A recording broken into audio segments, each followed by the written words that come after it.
அமெரிக்காவுக்கு பங்களாதேஷ் பணிந்து போக வேண்டும், அல்லது அமெரிக்காவுக்கு அந்த கேந்திரோபாய விட்டுக் கொடுப்புகளை நேரடியாகவோ மறைமுகமாகவோ ஏதாவது வகையில செய்து கொடுக்கவே வேண்டும்.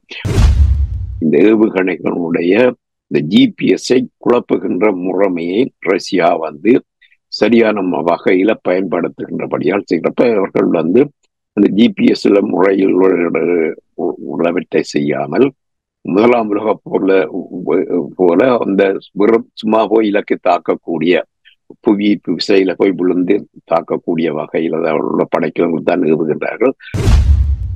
பெருமளவு ஆளணியை இழக்கக்கூடாது என்பதற்காகத்தான் ரஷ்யாவுடைய படைகள் மிகவும் மந்தமாகத்தான் முன்னேறி கொண்டிருக்கிறது. மிரட்டி பெற்றுக் கொள்ளலாம், சட்டத்தை சொல்லி பெற்றுக் கொள்ளலாம், அல்லது திருடல்தான் இப்படி பல வகையில செய்யலாம். அல்லது ஹுவாவே நிறுவனத்துல சீனாவினுடைய உளவாளிகள் கூட பணிபுரியலாம். மோடி இந்த தேர்தலில் தோல்வி அடைவார் என்று எதிர்கட்சியை சேர்ந்தவர்கள் சொல்கின்றனர். அதற்குரிய ஆதாரங்கள் இல்லை. ஆனால் இந்த தேர்தல் தொடங்கும் போது மோடிக்கு இருந்த ஆதரவு, அவருடைய கட்சிக்கு இருந்த ஆதரவு இப்போது இல்லை என்று சொல்லக்கூடிய அளவுக்கு அவருடைய பரப்புரை கேவலமான பரப்புரையாக அமைந்துள்ளது.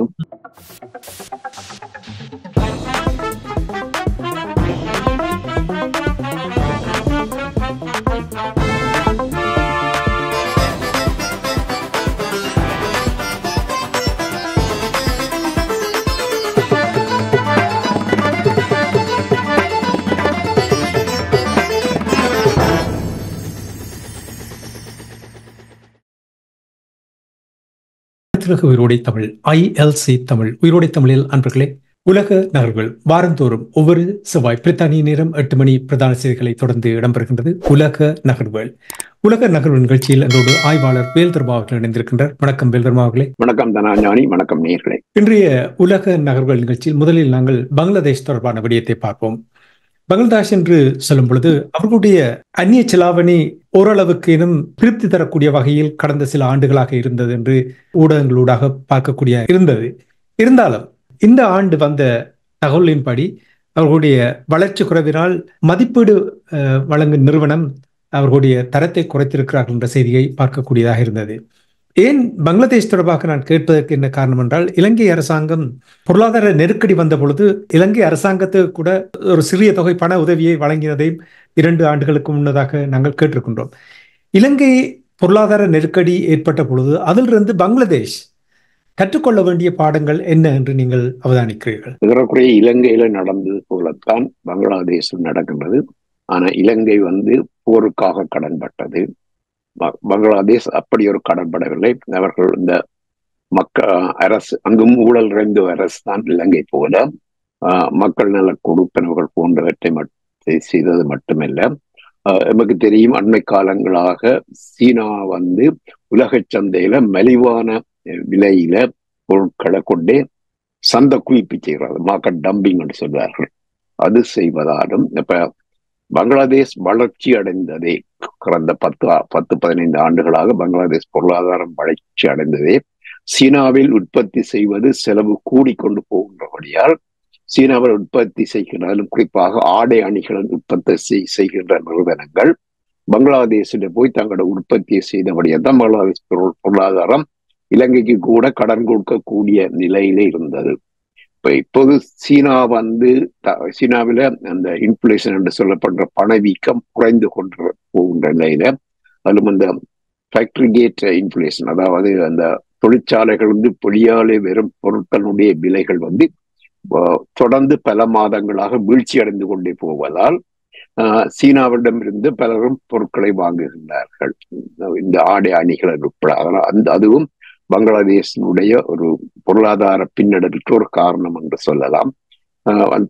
அந்த அடிப்படையில அவர்களுடைய வெளிநாட்டு செலவாணி கையிருப்பு குறைந்து கொண்டு போகின்றபடியால் அதனுடைய கடன்படுத்தரத்தை பல்வேறு அந்த தரப்படுத்தும் நிறுவனங்கள் குறைத்து மதிப்பிட்டுள்ளன.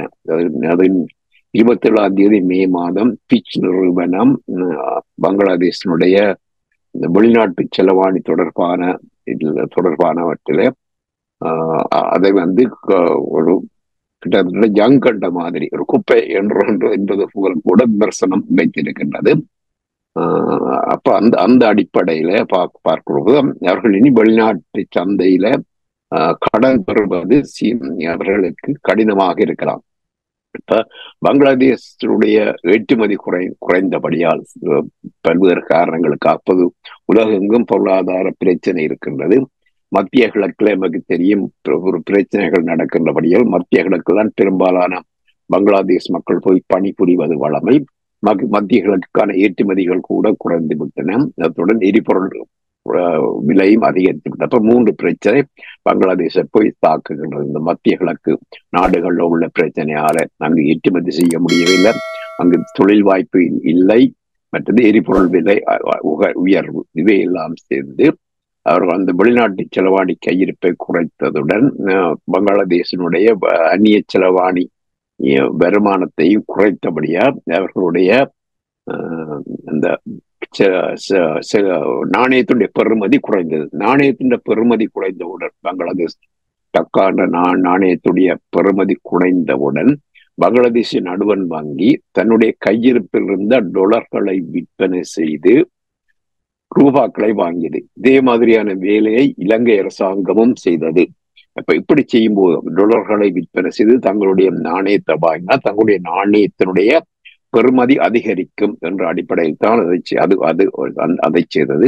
அது வந்து கையிருப்பை குறைத்தது. அத்துடன் அவர்கள் இந்த நாணயத்தினுடைய பெறுமதி குறைந்தபடியால் இறக்குமதிக்கு அதிக தீர்வைகள் கொடுத்தது, இறக்குமதி கட்டுப்பாடு கொடுத்தது போன்ற பல நடவடிக்கைகளை செய்தார்கள். அப்ப அங்குள்ள உற்பத்தி நிறுவனங்கள் வெளிநாடுகளிலிருந்து அந்த உற்பத்தி சாதனங்களை, இயந்திரங்களை, அதற்குரிய உதிரி பாகங்களை வாங்குவதற்கெல்லாம் கடினமான நிலை ஏற்பட்டது.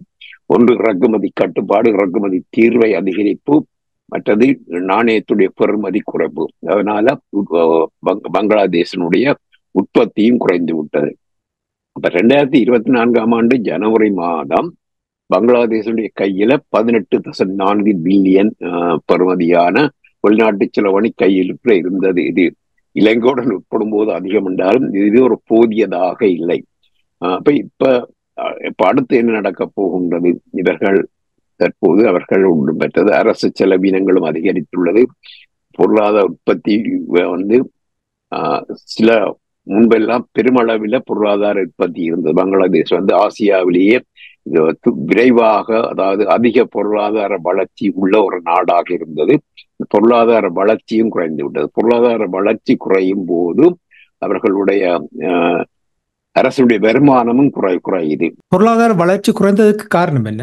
பொருளாதார வளர்ச்சி குறைந்ததுக்கு காரணம் ஏற்றுமதி குறைபடியால் தான். அது முக்கியமான ஒன்று. மற்றது விலைவாசி அதிகரிப்பு, எரிபொருள் விலை எல்லாம் சேர்ந்து பொருளாதார வளர்ச்சி மீது பெருமளவு பாதிப்பு ஏற்படுத்தி உள்ளது.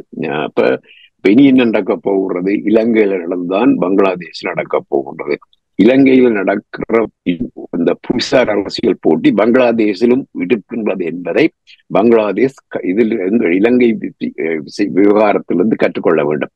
இப்ப இலங்கையிலும் சீனா, அமெரிக்கா, இந்தியா ஆகிய 3 நாடுகளும் ஆதிக்க போட்டி செய்து கொண்டிருக்கின்றன. அதே போல பங்களாதேஷிலும் அதே மாதிரி தான் நடக்கின்றது. இந்தியாவுக்காக ஓரளவுக்கு அமெரிக்கா விட்டு கொடுத்தாலும் ஆனால் பல விஷயங்களை அமெரிக்காவும் கவனமாகத்தான். இப்போது அங்கு ஒரு போராட்டம், மக்கள் எழுச்சி இலங்கையில நடந்தது போல நடக்கலாம். அப்ப அதையிட்டு அவர்கள் கவனமாக இருக்க வேண்டும். அப்ப அது ஒரு புறம் இருக்கும். அடுத்ததாக இவர்கள் தற்போது பன்னாட்டு நாணய நிதியத்துடன் போகிறார். பன்னாட்டு நாணய நிதியத்துடன் போவதாயின் பன்னாட்டு நாணய நிதியம் யாருக்கு கடன் வழங்கலாம், எவ்வளவு கடன் வழங்கலாம் என்பதை அங்குள்ள அந்த உறுப்பு நாடுகளுடைய வாக்களிப்பின் மூலம் முடிவு செய்வார்கள். இந்த உறுப்பு நாடுகளுடைய வாக்களிப்பு என்று வரும்போது அமெரிக்காவினுடைய வாக்களிப்பு இல்லாமல் எந்த நாட்டுக்கும் கடன் கொடுக்க முடியாது. அதை சரியா சொல்ல போனால் அமெரிக்காவுக்கு அங்கு ஒரு வீட்டோ பவர் இருக்கிற மாதிரி தான் அங்கு ஒரு ஏற்பாடு இருக்கின்றது. அமெரிக்காவுடைய வாக்கு வழங்காமல் அந்த தேவையான வாக்களிப்பை அங்கு பெற முடியாது. அப்ப அமெரிக்காவுக்கு பங்களாதேஷ் பணிந்து போக வேண்டும், அல்லது அமெரிக்காவுக்கு அந்த கேந்திரோபாய விட்டுக் கொடுப்புகளை நேரடியாகவோ மறைமுகமாகவோ ஏதாவது வகையில செய்து கொடுக்கவே வேண்டும். அப்படி இல்லாவிட்டால் இலங்கையில நடந்துதான் அங்கேயும் நடக்கும் என்பதை பங்களாதேசி ஆட்சியாளர்களும் மக்களும் கவனத்தில் கொள்ள வேண்டும். அந்நாட்டு நிறுவனத்திடம் செல்ல வேண்டும் என்று நீங்கள் கூறுகிறீர்கள். சென்றால் அவ்வளவுதான். உங்களுக்கு தெரியும், அவர்களுடைய வட்டி நான் குறைஞ்சபட்சம் ஒரு 20 ஆண்டுகளுக்கு தொடர்ந்து போய்கொண்டிருக்கும். அவர்கள் 2 பில்லியன் வாங்கினால் கிட்டத்தட்ட 1.5 பில்லியன் வட்டி கட்ட வேண்டிய ஒரு நிலைமை. அப்படி என்றால் அது இன்னும் தாக்கத்தை ஏற்படுத்தும் என்று நீங்கள் நம்புகிறீர்கள்? அதாவது அவர்களால் தனியார் நிறுவனங்களிடமிருந்து பெற முடியாது, பன்னாட்டு நிறுவனங்கள் தனியார் நிறுவனங்கள் என்று பெற முடியாத நிலையில பங்களாதேஷிடம் அவர்கள் போக வேண்டும். பங்களாதேஷுக்கு கடன் வழங்குவதில் பிரச்சனை இதுவரையில இருக்கவில்லை. ஏற்கனவே ஒரு திட்டத்தின் கீழ் அவர்கள் கடன் பெற்றுக் கொண்டு இருக்கிறார்கள். பொது மேலும் அதிகரித்த கடன்களை பெற வேண்டும். அதை பெறுவதாயின் அவர்கள் சில கேந்திரோபாய விட்டுக் கொடுப்புகளை அமெரிக்காவுக்கு செய்தால்தான் நடக்கும். அல்லது அவர்கள் தங்களுக்கு தேவையான கடனை பன்னாட்டு நாணய நிதியத்திலும் பார்க்க அதிக வட்டி கொடுத்து சீனாவிடமிருந்து பெற வேண்டிய நிலைமை ஏற்படலாம். அப்ப சீனாவுக்கும் ஏதாவது விட்டுக் கொடுப்பு அங்கு கேந்திரோபாய விட்டுக் கொடுப்பு செய்துதான் ஆக வேண்டும். அதைத்தான் கேட்க வந்தேன். அதாவது அமெரிக்காவுக்கு விட்டுக் கொடுப்பு செய்தால் சீனா அதை பார்த்து கொண்டிருக்குமா என்றால், ஆசிய நாட்டில் சீனா தன்னுடைய காலை ஆழமாக பதித்திருக்கிறது. அதை பார்த்து கொண்டிருப்பார்கள். வேறு வகையில முயற்சி செய்யலாம். ஆனா சீனாவுக்கு ஆதரவான அந்த சிங்கள மக்கள் முழுக்க சீனாவுக்கு ஆதரவாக நிற்பது போல பங்களாதேஷ் மக்கள் நிற்பார்கள் என்று சொல்ல முடியாது. என்று சொன்னால், ஒன்று சீன மக்கள் சீனாவில் உள்ள சீன ஆட்சியாளர்கள் சீனாவில் உள்ள இஸ்லாமியர்களுக்கு எதிராக செய்த நடவடிக்கைகள், மற்றது சீனாவினுடைய நட்பு நாடாகிய மியான்மரிடம் அங்குள்ள இஸ்லாமியர்களுக்கு செய்த நடவடிக்கைகள், இவையெல்லாம் சீனாவின் மீது பங்களாதேஷில் உள்ள இஸ்லாமியர்களுக்கு ஒரு வெறுப்பை கொடுத்தது. அவர்களுடைய எல்லையில நடந்தது அந்த மியான்மர்ல செய்த இந்த படுகொலைகள் யாவும் அவர்களுடைய எல்லை நடந்தது. சீனாவுடைய ஆதரவு பெற்ற அரசால் தான் நடந்தது என்பதையும் அவர்கள் உணர்ந்து கொள்வார்கள். அந்த நிலையில் சீனாவுக்கு அங்கு ஒரு சரியான நெம்புகோல் இருப்பதாக தெரியவில்லை. அரசுறவியல் நெம்புகோல் அவருக்கு இப்ப இலங்கையில் அவர்கண்டு சீனாவுக்கு இருக்கிற இலங்கையில் உள்ள இடதுசாரிகள் பலரும் சீனாவுடைய விரும்புகின்றார்கள். மற்றது இலங்கையுடைய தேசியவாதிகளும் மதவாதிகளும் கூட சீனா மீது அதிக விருப்பம் உள்ளவர்களாக, மற்ற நாடுகளிலும் சீனாவின் மீது அதிக விருப்பம் உள்ளவர்களாக இருக்கிறார்கள். ஆனால் பங்களாதேஷில் அப்படி பெரிய அளவில் இல்லை. பங்களாதேஷ்ல இன்னும் ஒன்றுக்கும் இந்தியாவுடைய போட்டியும் அங்கு அதிகமாக இருக்கலாம். அப்ப இந்த பங்களாதேஷ் பிரச்சனை இந்தியாவுக்கு ஓவர்ஃப்ளோ பண்ணும். அப்படியே என்ன சொன்னால், அந்த நில எல்லை உள்ளவர்கள் ஒரு இன மக்கள் 2 பிரதேசங்கள்ல வாழ்கின்றார்கள். மேற்கு வங்கம் கிழக்கு வங்கம் என்றால் அவற்றை முன்பு அழைத்தார்கள். ஒரே வங்க இன மக்கள் வேறு வேறு மதங்களைச் சேர்ந்தவர்கள்.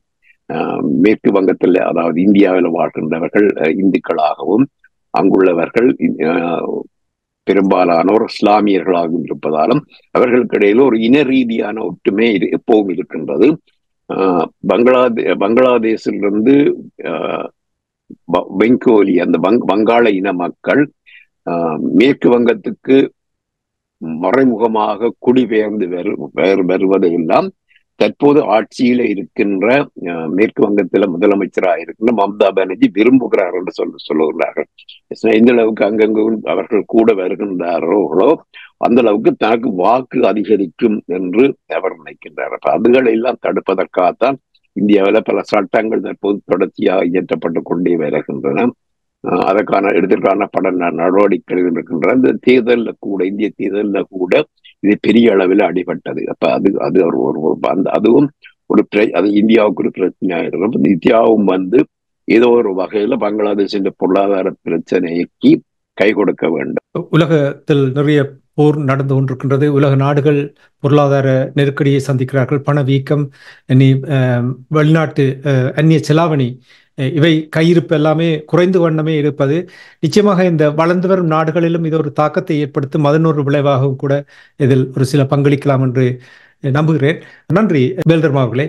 போர் என்று சொல்லும் பொழுது உங்களுக்கு தெரியும், யுக்ரைன் ரஷ்யாவுக்கு இடையிலான போர், இந்த போர் பாரிய தாக்கத்தை குறிப்பாக மேற்கத்திய நாடுகளில் ஏற்படுத்தி இருக்கின்றது. இந்த போர் ஆரம்பித்த பொழுதே கூறினார்கள், இந்த பிராந்தியங்களில் போர் நடக்கக்கூடாது என்ற விதத்தில் ஊடகங்கள் கூறிய செய்தியை கேட்டு வியந்தார்கள் பலர் என்பதை நாங்கள் இந்த நேரத்தில் கூறிக்கொண்டு, யுக்ரைனுக்கும் ரஷ்யாவுக்கும் இடையில் ஏற்பட்டிருக்கின்ற இந்த போர் கிட்டத்தட்ட இரண்டு ஆண்டுகள் வரப்போகின்ற இந்த நேரத்தில் படையினர் கொல்லப்பட்டு விட்டார்கள். இரண்டு பக்கமும் கொல்லப்பட்டு விட்டார்கள்.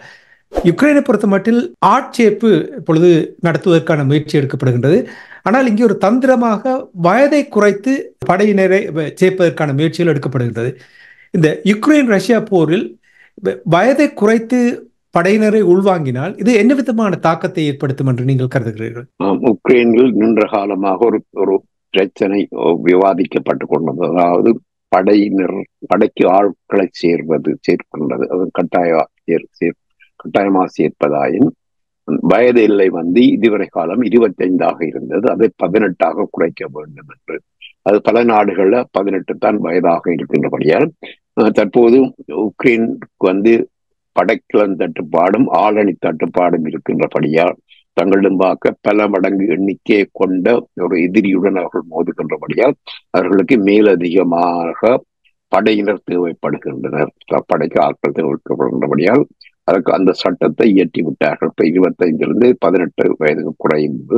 இனி எத்தனை பேர் அதுக்குள்ள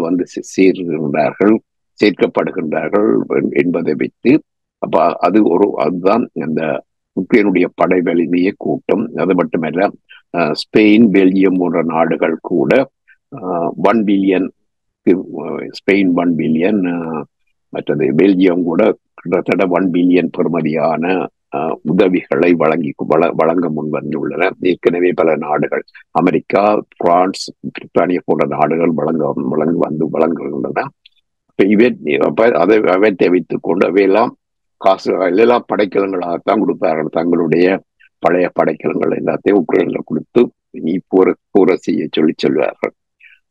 ஆனால் இப்ப உக்ரைனுக்கு இதுவரை அமெரிக்கா கொடுத்த படைக்கலன்கள்ல பெரும்பாலானவை இந்த ஜிபிஎஸ் முறைமையை வைத்துக் கொண்டு இயங்குகின்ற படைக்கலங்களா இருக்கின்றன.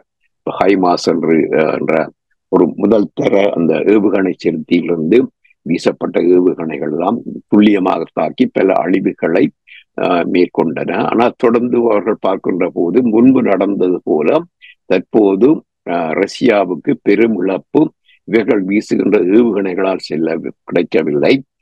அது மட்டுமே இலக்கை அது தாக்கி அளிக்கின்றதில்லை என்றதெல்லாம் அதை வைத்துக் கொண்டு பெரிய ஆராய்ச்சி உக்ரைன்ல செய்தார்கள். அதிலும் குறிப்பாக அமெரிக்கான M777 ஹோவிட்சர்ஸ் என்ற ஏவுகணை செலுத்தி அதிலிருந்து செலுத்துகின்றலாம். ஆரம்பத்துல 2022-23 பெருமளவு இழப்புகளை செய்து படிப்படியாக குறைந்து போய் தற்போது அது இலக்கையே தாக்குகின்றதில்லை. முதல் தொடக்கத்தில் 2022ஆம் ஆண்டு 100 விழுக்காடு இலக்கை தாக்கியது. 2023 55 விழுக்காடு தாக்கியது. இப்ப இந்த ஆண்டு 7 விழுக்காடு தான் அந்த இலக்கை தாக்குறேன் என்று சொன்னால் அவர்கள் இந்த ஏவுகணைகளுடைய இந்த ஜிபிஎஸ்ஐ குழப்புகின்ற முறைமையை ரஷ்யா சரியான வகையில பயன்படுத்துகின்றபடியால் செய்கிறப்ப அவர்கள் அந்த ஜிபிஎஸ்ல முறையில் உள்ளவற்றை செய்யாமல் முதலாம் உலக போல அந்த சும்மா போய் இலக்கை தாக்கக்கூடிய புவி விசையில போய் விழுந்து தாக்கக்கூடிய வகையில் உள்ள படைக்கலங்கள் தான் ஏவுகின்றார்கள். அது பெருமளவு படைக்கலங்கள் எறிகணைகளை ஏவ வேண்டும். மற்றது இலக்கை எல்லாம் சரியாக தாக்கும் என்று இல்லை. அந்த பிரச்சனை ஒன்று உக்ரைனுக்கு இருக்கின்றது. மற்றது ரஷ்யா தற்போது சீனாவிடம் இருந்து பெருமளவு படைக்கல உற்பத்தி சாதனங்களை இறக்குமதி செய்து கொண்டிருக்கிறார். சீனாவுடைய ஷெல் என்று சொன்னால் அதை உற்பத்தி செய்கிற மெஷினரிஸ், இப்படி பல்வேறு படைக்கலங்கள் உற்பத்தி செய்கிற அந்த எல்லா மெஷினரிஸையும் சீனாவிடம் இருந்து ரஷ்யா ரகசியமாக வாங்கி கொண்டிருக்கின்றபடியால் இனி ரஷ்யாவுடைய படைக்கல உற்பத்தி அதிகரிக்கும். நமக்கு தெரியும், ஈரானுக்கு பல வகையில பிரச்சனைகளை கொடுத்து ஈரான் தனக்கு தேவை படைக்கலன்கள் ரஷ்யாவுக்கு விற்க செய்ய முடியாத நிலைமை ஏற்படுத்த அவர்கள் ஒரு பக்கம் முயன்று கொண்டிருக்கிறார்கள். இப்ப வேறு வழியில இப்ப ரஷ்யா தனது படைக்கலன்களை தானே அதிக பெருமளவில் உற்பத்தி செய்ய வேண்டும். அதில் இருக்கின்றது. மற்றது F-16 என்ற போர் விமானத்தை ரஷ்யாவுக்கு கொடுப்பதாக சொல்லிக்கொண்டே இருக்கின்றார்கள். சென்ற ஆண்டு போய் வரும் சொன்னார்கள், இந்த ஆண்டு வரும் என்று சொன்னார்கள். இதுவரையில் வரவில்லை, இப்ப வரப்போவது என்றே தெரியவில்லை. ஆக 1-2 விமானங்கள் இந்த ஆண்டு இறுதிக்கு முன்னர் பெறும் என்றுதான் தற்போது கதை இருக்கின்றது.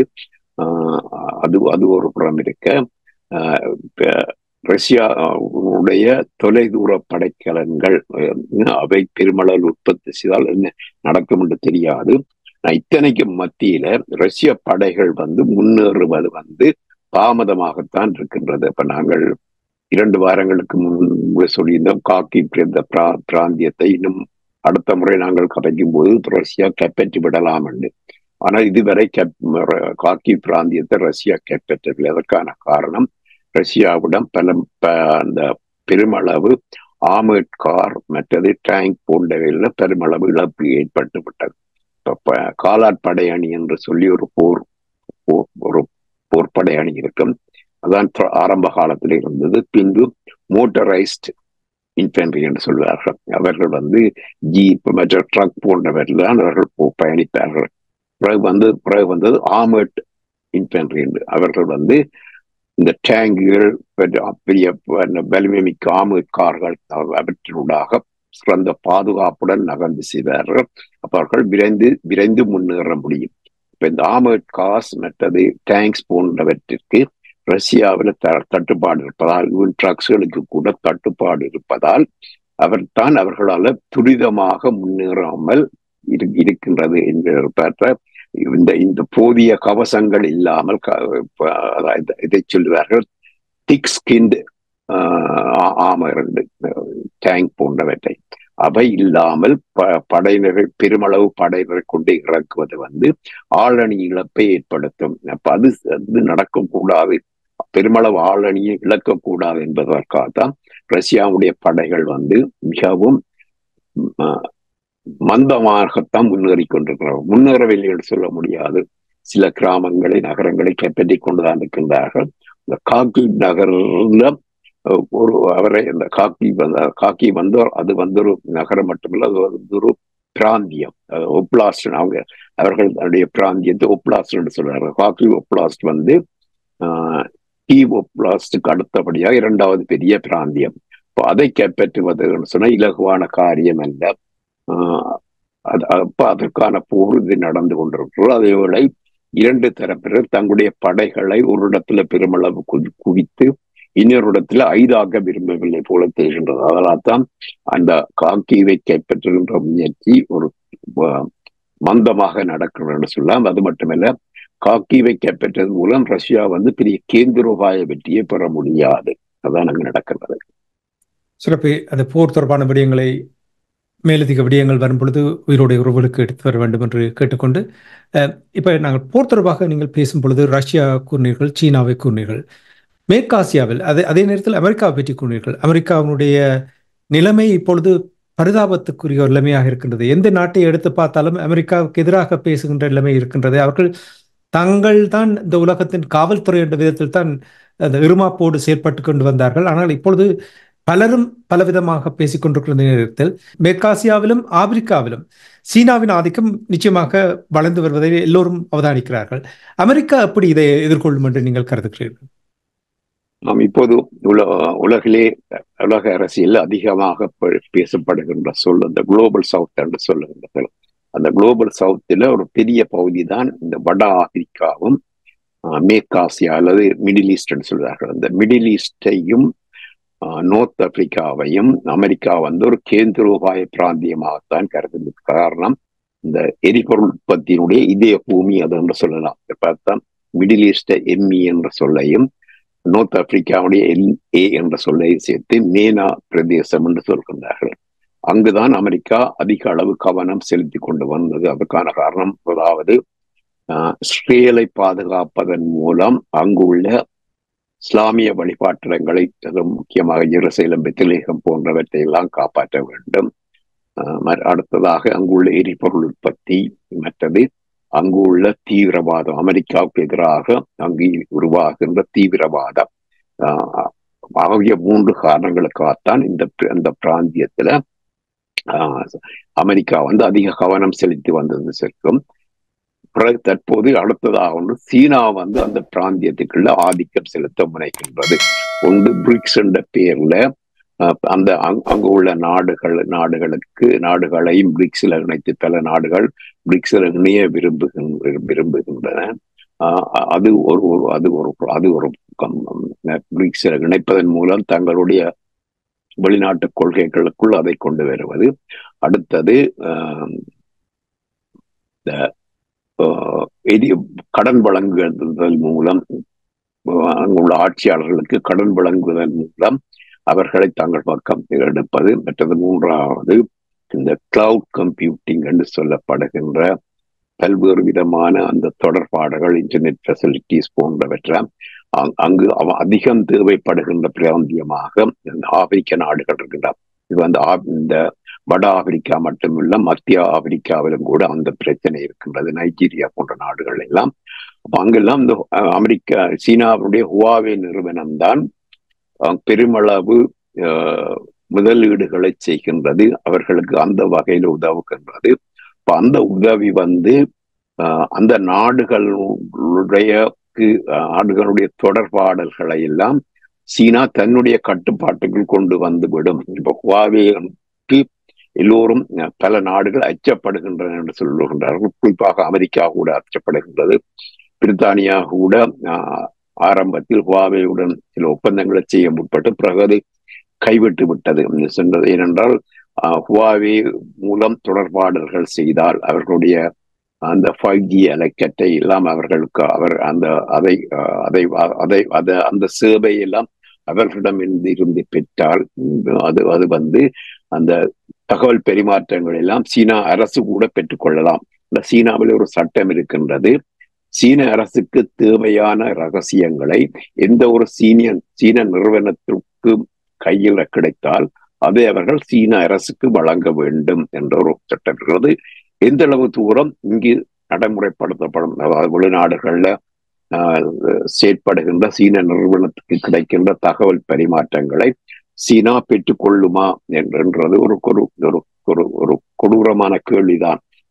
அது பதில் சொல்ல முடியாத கேள்வி. ஒன்று மிரட்டி பெற்றுக் கொள்ளலாம், சட்டத்தை சொல்லி பெற்றுக் கொள்ளலாம், அல்லது திருடால் தான் இப்படி பல வகையில செய்யலாம். அல்லது ஹுவாவே நிறுவனத்துல சீனாவினுடைய உளவாளிகள் கூட பணிபுரியலாம். அப்படிப்பட்ட நடவடிக்கைகள் இருக்கிறப்ப இப்படிப்பட்ட பல நடவடிக்கைகளால இந்த மேனா பிரதேசத்தையும் மத்திய ஆப்பிரிக்கா போன்ற நாடுகளை எல்லாம் சீனா தன் பக்கம் இழுத்து விடுமா என்ற ஒரு கேள்வி இருக்கின்றது. அதையிட்டு அமெரிக்கா அதிக கரிசனை கொண்டுள்ளது. இந்த மிடில் ஈஸ்ட்ல அடிக்கடி அமெரிக்காவினுடைய பாதுகாப்புத்துறை செயலரும் வெளியுறவுத்துறை செயலரும் அடிக்கடி பயணம் செய்து கொண்டிருப்பது இதுதான். இந்த காசா போரை அடிப்படையாக வைத்து அமெரிக்கா மீது ஒரு தீவிர வெறுப்பை அந்த பிராந்தியத்தில் ஏற்படுத்தி அந்த பிராந்தியத்தில் அமெரிக்காவுக்கு எதிரானவர்கள் ஆட்சியில் அமர்த்தப்பட்டு விடுவார்களா என்ற அச்சம் அமெரிக்காவுக்கு தற்போது தோன்றியுள்ளது. பிராந்திய போர், அந்த இழுபறி, யார் அங்கே ஆதிக்கம் செலுத்த வேண்டும் என்பது வல்லரசு நாடுகளுடைய அந்த காலத்தில் இருந்த திட்டம் இன்னும் தொடர்ந்து கொண்டுதான் இருக்கின்றது. ஆனால் அவர்களுடைய பிடியிலிருந்து மெதுவாக செல்லுகின்றது என்பதையும் உலக நாடுகள் நடைபெறுகின்ற விடயங்களை வைத்து அவதானிக்கக்கூடியதாக இருக்கின்றது. சரி, நாங்கள் நிகழ்ச்சியை இன்றைக்கு கொண்டு வரப் போகின்றோம்.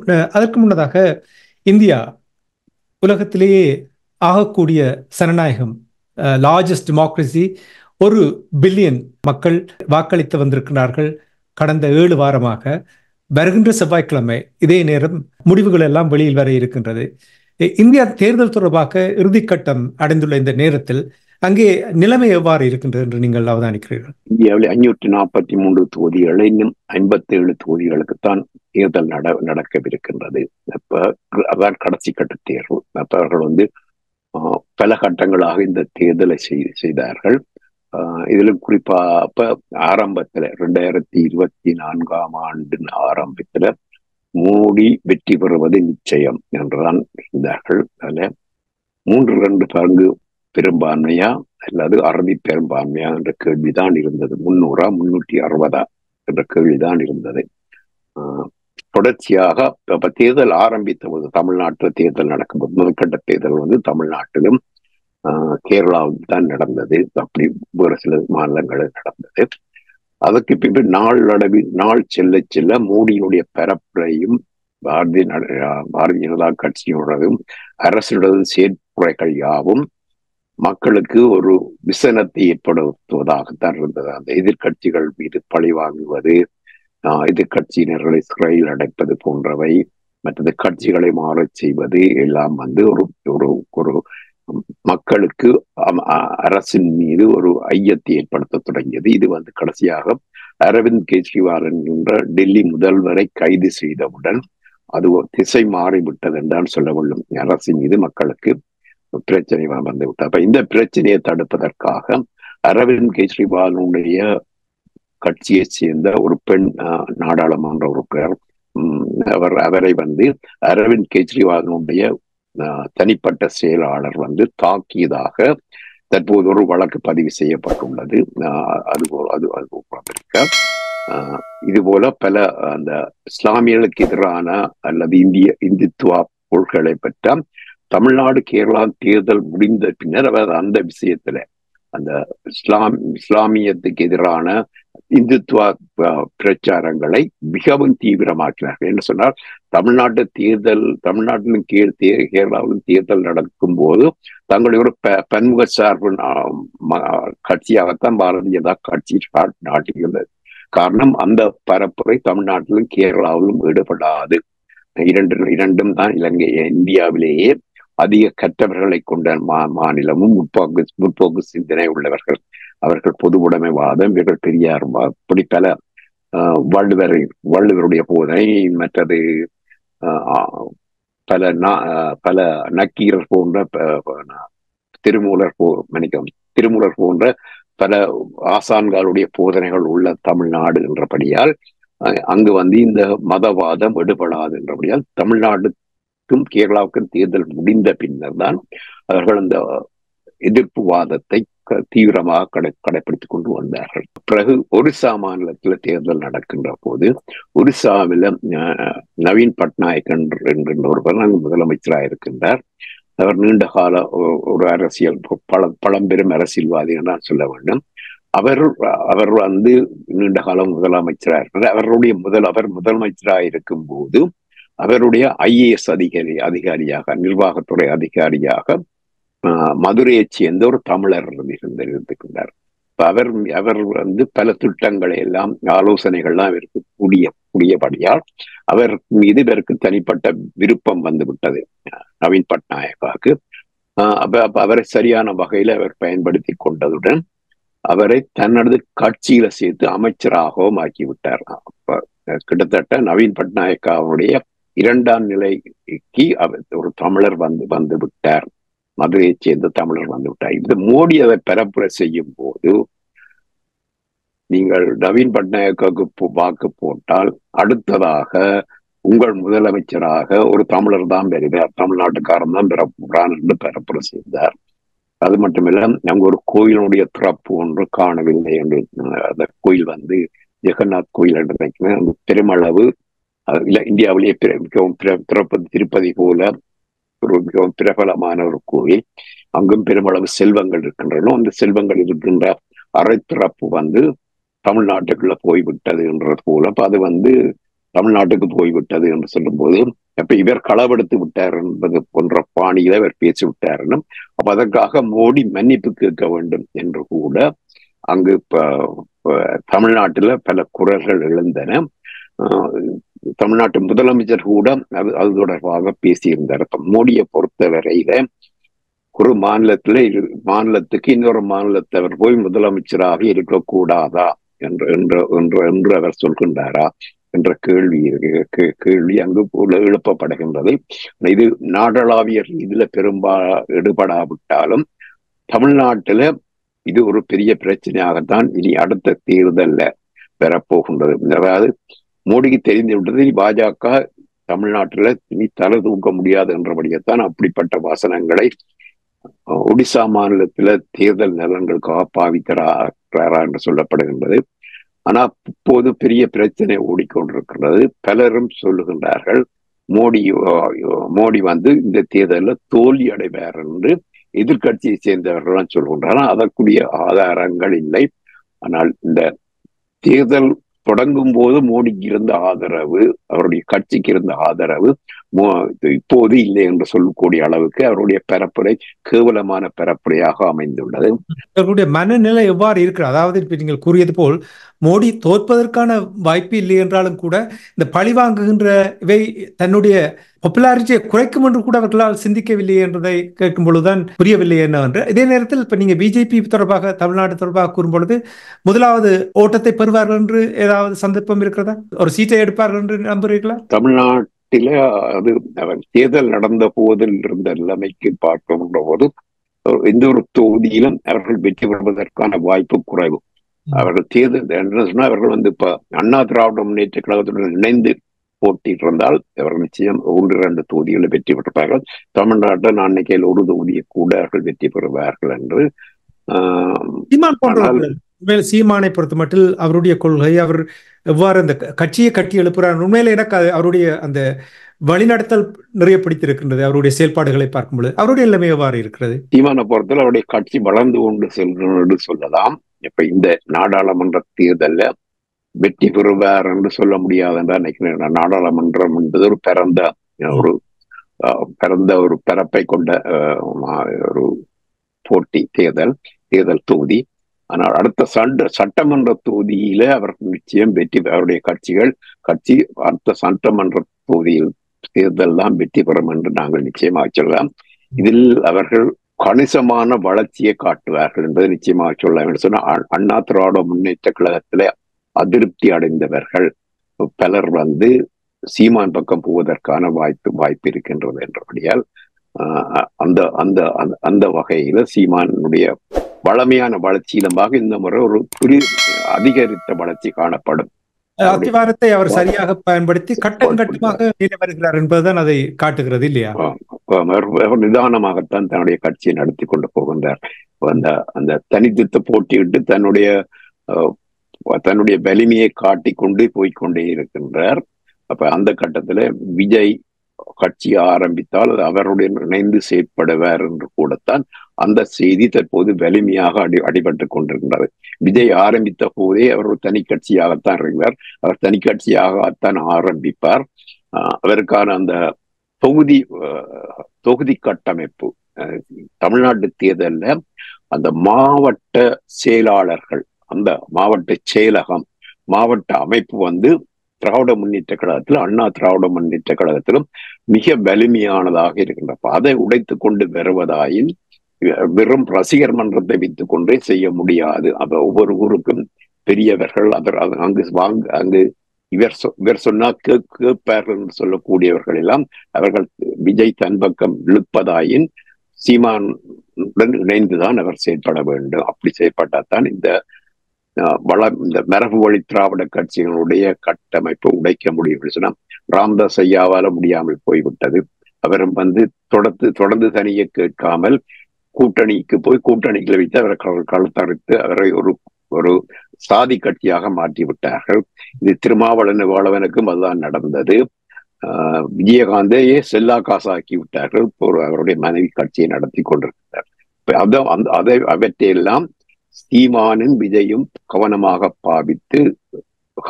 கவனித்து செயற்பட்டால் தான் அவர்களுக்கு முன்னேற்றம் உண்டு. சிறப்பு. இன்றைய உலக நகர்வல் நிகழ்ச்சியில் நீங்கள் இப்பொழுது இந்தியா தொடர்பாக கூறும் பொழுது அடுத்த வாரம் இதே நேரத்தில் முடிவுகள் எல்லாம், தேர்தல் முடிவுகள் வெளிவரும். அப்பொழுது நான் நினைக்கிறேன் அதிகமாக இந்தியா தொடர்பான விடயத்தை தான் பார்க்கக்கூடியதாக இருக்கும் என்று நம்புகின்றேன். இன்றைய உலக நகர்வல் நிகழ்ச்சியில் இணைந்து இலங்கை, பங்களாதேஷ் மற்றும் யுக்ரைன், ரஷ்யா, சீனா, அமெரிக்கா போன்ற நாடுகளுடைய நிலைப்பாடுகள், இந்தியாவுடைய தேர்தல் தொடர்பான விடயங்களையும் உயிரோடை உறவுகளோடு பகிர்ந்து கொண்டமைக்காக உயிரோடை அன்பர்கள் சார்பாக நன்றி கூறிக்கொண்டு மீண்டும் அடுத்த வாரம் உலக நகர்வல் நிகழ்ச்சியில் இணைந்திருப்போம். அதுவரைக்கும் நன்றி, வணக்கம். வேல்வர்மா அவர்களே. நன்றி, வணக்கம்.